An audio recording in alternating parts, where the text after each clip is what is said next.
Welcome to St John's for the weekly update. In the North Isle again, enjoying these wonderful pictures painted by Geraldine Wheeler to portray St Francis's Canticle of the Creatures. This is our brother fire, who we take delight in because of the warmth that he provides us and the capacity to cook our food and to gather around fire as community. And one of the challenges for us in our time is how do we replicate that gift. The television doesn't quite cut it.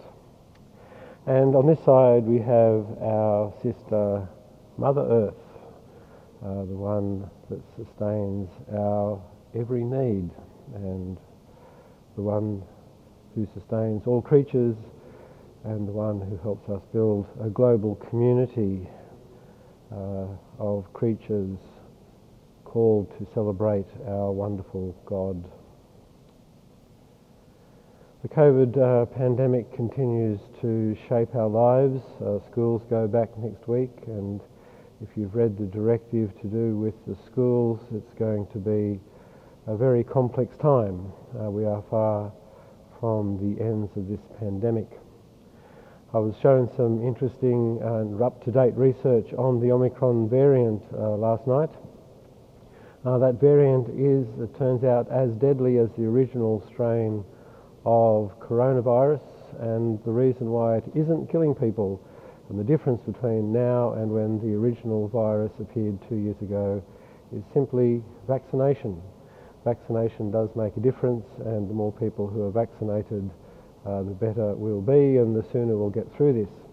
The other piece of data is to show that the course of inoculations is really a 3-course series. So the third dose, which is often called the booster, is in fact not the booster, it is simply the third in the series of 3. So if you haven't yet had your booster, please do so, because it's obviously important for building up immunity and important for us developing a safe future together. One of the strengths of this weekly message is that people do send us their feedback and do interact with the issues that arise. One of the issues before us at the moment is the current policy, which sees us requiring people to be fully vaccinated to attend the cathedral is up for review. The policy was always going to be reviewed by chapter in February. So we discussed the policy last night at Cathedral Council, and the general consensus was that we should hold steady at least for the next few weeks while schools return and see what that does, and also that we should consult with the community, particularly those who are vulnerable, because the policy was really shaped around the idea that we must keep the vulnerable safe first. People who decide not to be unvaccinated have of course exercised a choice, whereas the vulnerable haven't. And so that's been our framing. And so the question we would like to pose to the community, and particularly to people who do qualify as being vulnerable to the virus, is would you continue to come if we were to admit the unvaccinated? So it's really a question for the people who often don't get a voice. So if you feel like you qualify for in that group, please do let us know how, if we were to shape the policy, say in March, what effect would that have on you and your attendance? You'll see an email address appearing as I'm speaking so that you can give your feedback, and if you can't use email, please talk to the clergy team or another member of the cathedral staff. The other issue that we're seeking feedback on today is to do with the Visioning Day. The Visioning Day is at the moment scheduled for February the 26th, the last Saturday of this month. Again, we're wondering whether we should proceed at the moment, given the state of flux that we find with the COVID virus. And so the feedback we would like on that issue is, if we were to proceed on the 26th of February, would you come? And if you're not going to come, if you don't feel it's safe to come on the 26th of February, would you consider coming later in the year? So those two questions. Would you be prepared to come if we held the Visioning Day in the cathedral, lots of space, if we held the Visioning Day on the 26th of February, or would you prefer to come later in the year? So if we held it later in the year, would you come then? Assuming things are safer, of course. So please do send in your feedback on those two issues. It really means a lot to us for the dialogue that gets set up through these weekly updates. Sunday is the 70th anniversary of the Queen's succession to the throne.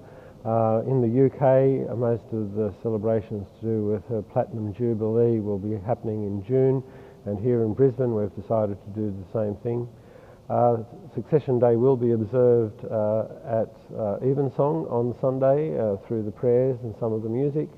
We're going to keep our observance of Succession Day low-key because that's what the Queen does.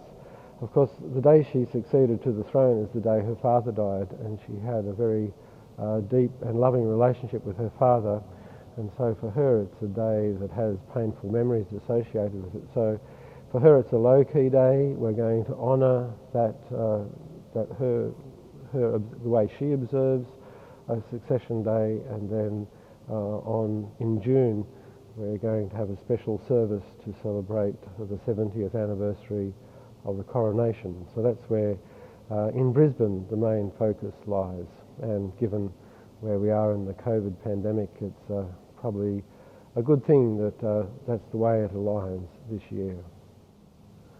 We're still in the process of working out how we provide music in a safe environment. There will be a choir. The boys will be singing on Sunday morning. Rehearsals are quite problematic because of the needs for space, but we're gradually working that out. There also will be a choir on Sunday evening. One of the things we're working through at the moment is just how large the choirs can be for it to be safe for the singers. But choral music is returning this weekend to the cathedral. Sunday night we also have the first of our mystics, theologians and God-botherers interactions for the year. Selena McMahon, the rector of Ipswich, will be joining us to talk about Sir Arthur Eddington. It should be a really interesting evening, and as with many of the activities here at the cathedral, you can join Evensong by YouTube and then join the conversation later after Evensong on Zoom. And Sunday will be quite a busy day, wonderful day. There's also a labyrinth walk after the 9:30 service. That will be both in person and will be available for viewing on our YouTube channel. We have a new podcast out this week, a wonderful conversation with Jackie Lewis, talking about her book Fierce Love, and she's talking about fierce love, love that actually seeks to make a difference, and in this day and age, love that seeks to bridge the increasing divides that are happening in society. As a follower of the way, she believes that the extra thing that Jesus added was to love your neighbour in a way that was really quite radical for the time and remains radical even today. So Fierce Love by Jackie Lewis. You'll find all of the details on our podcast page on the website. There's been a significant amount of distress expressed as a result of one of the Christian schools in Brisbane making statements about sexuality and gender diversity. Our Schools Commission, through its chair, Bishop Jeremy Greaves, has issued a statement assuring people that that is not the way the Anglican school system works.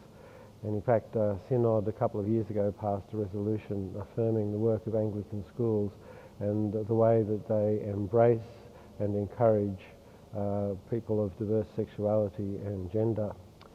So if that has caused you distress, please be aware that that's certainly not the way the Anglican school system works, and please offer that encouragement and comfort to others you might know.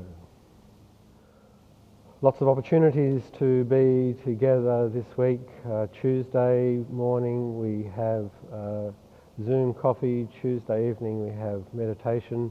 Again, both of those are by Zoom only. Wednesday we have wasting time with God. Friday we have wine before breakfast, an opportunity to celebrate the Eucharist together, and then go and have breakfast together.